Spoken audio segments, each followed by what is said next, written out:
बड'लेण्ड इउनिभार्सिटिनि केलेंकारिनि थाखाय बनस'नि खुद्रिसारनाय।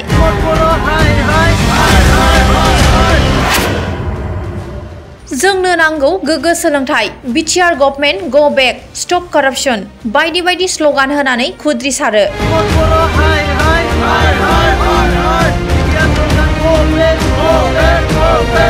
उदालगुरि जिल्ला बनसु आरो मिरु बनसु जथायै उदालगुरि जिल्ला बेंगिरिनि गेजेरजों आसामनि गिबि मन्थ्रिनो गोसोखां बिलाइ गथायो।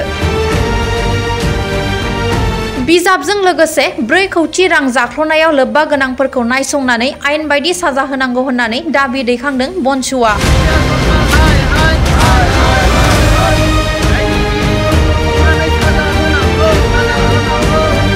हाबाफारियाव बाहागो लायो मिरुनि गाहाय नेहाथारि नबज्योति स्वर्गियारि, जिल्ला बनसुनि गाहाय नेहाथारि दिजेन्द्र मोसाहारि, मिरुनि सुबुं फोनांजाब नेहाथारि जन बसुमतारी आरो गोबां बिबानगिरिफोरा।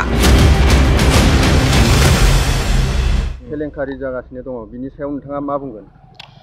आच्छा, बिनि सायाव जों उदालगुरि जिल्ला एबा मिरु आफाद बनसु जानानै दिनै जों उदालगुरि जिल्ला बनसुनि मावख'आव 1 घन्टानि थाखाय सान्थिबाबै गणतान्त्रिक प्रक्रियाजों जों खुद्रिसारनाय हाबाफारि लाबाय। लोगोसे गोसोखां बिलाइ डिसिनि उदालगुरि डिस्ट्रिक्ट कमिशनारनि जुगेदि आसामनि गिबि मन्थ्रि डक्टर हेमन्त बिश्व शर्मा बिथां, लोगोसे आसामनि गभर्नर अनारेबल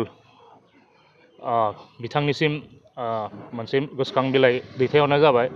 दा जों दिनै बे खुद्रिसारनाय हाबाफारिनि गुबै जाहोन बा मेम'रेन्डाम गथायनायनि गुबै जाहोनखौ आं बुंगासिनो। जिहेतु 16 मे 2025 जों ससियेल मिडियानि थ्रुयै मोनसे बिजय कुमार गौर होननाय बिथांनि मोनसे लिगेल नटिस बिटिसिनि एडुकेशन डिपार्टमेन्टनि एगेन्स्टआव 4 कौटिनि रां बुक स्केमनि केलेंकारि बेवहाय अजद दैखांनायखौ जों नुनो मोन्दों। जेरावहाय बे लिगेल नटिसआव मोनसे बुस्थु बेरखांबावदों रोखायैनो, बेवहाय बड'लेण्ड इउनिभार्सिटिनि भाइस चेन्सेलर, लोगोसे बिटिसि सेक्रेटारिनि प्रिन्सिपाल सेक्रेटारि, लोगोसे डाइरेक्टर अफ एडुकेशन डिपार्टमेन्ट, बेनिफ्राय बड'लेण्ड इउनिभार्सिटिनि सासे लाइब्रेरियान खगेन कलिता मुंनि, बिसोर बे केलेंकारि खालामनायाव लोब्बा दं होनदों। आरो बे केलेंकारि लोब्बा थानायाव जाय लेखाखौ साप्लाइ होनो नागिरदोंमोन बिसोरो पाइरेटेड खालामनानै, बिथांमोननि मुङा जाबाय राहुल जैन, महित कुमार जैन, गौरब जैन आरो प्रशान्त जैन। बिथांमोना पाइरेटेड मोनसे लेखाखौ 500 टाकानि लेखाखौ 15,000नि बिनिमयआवहाय नैबे बड'लेण्ड इउनिभार्सिटिनि एफिलिएटेड जेरै 33टा कलेज दं बेवहाय साप्लाइ होदों। बे मारै जानो हाखो? बेथ' निस्सय बिटिसिनि आगोलनि नैबे दा 4 बोसोर सोलायनाय आगोलनि एक्स एबसुनि प्रेसिडेन्ट प्रमद बिरा बिथांनि आमोलावसो बे डिपार्टमेन्टआ दंमोन। दा बिथांनिनो आखाइ दं जों होनना सानना लायो। लोगोसे जाय कम्पानिया बे लेखाखौ साप्लाइ खालामदों बेबो ब्लेक लिस्टेडखा।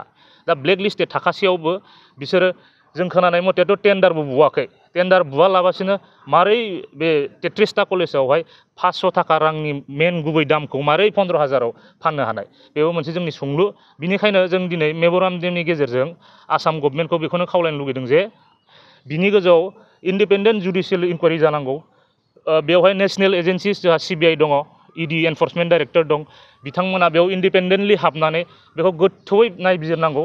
आरो बे केलेंकारिजों सोर लोब्बा दं? बे सोरबा पाब्लिक रिप्रेजेन्टेटिभ जानो हागौ, IS लेभेलानो जानो हागौ, SCS लेभेलानो जानो हागौ, बा जिकुनु लेभेलनि अफिसारानो जादों, बिथांमोनखौ गोख्रैनो बिसिनि सायावहाय तदन्त लानांगौ। तदन्त लानानै रिजाल्टआ मा ओंखारो बेखौ पाब्लिकनि गेजेराव, रायजोनि गेजेराव खिन्थानांगौ। बे केलेंकारिनि सिङाव सोरनि आखाइ दंमारो आरो बिथांमोनखौ आयेन भाबै बेसेबां हायो गोख्रों साजा होनांगौ।